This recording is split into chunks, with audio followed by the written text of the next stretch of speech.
আহা, যাদের মা নাই তারা জানে মা না থাকার কি জ্বালা, যাদের বাবা নাই তারা জানে বাবা না থাকার কি জ্বালা।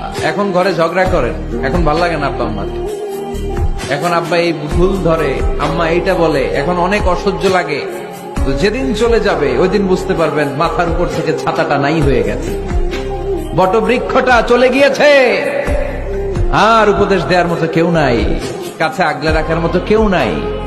এজন্য আব্বা আম্মা থাকতে আমরা যেন আব্বা আম্মার কাছ থেকে দোয়া চাই। আব্বা আম্মার দোয়া কোনোদিন আল্লাহ তাআলা ফিরিয়ে দেয়।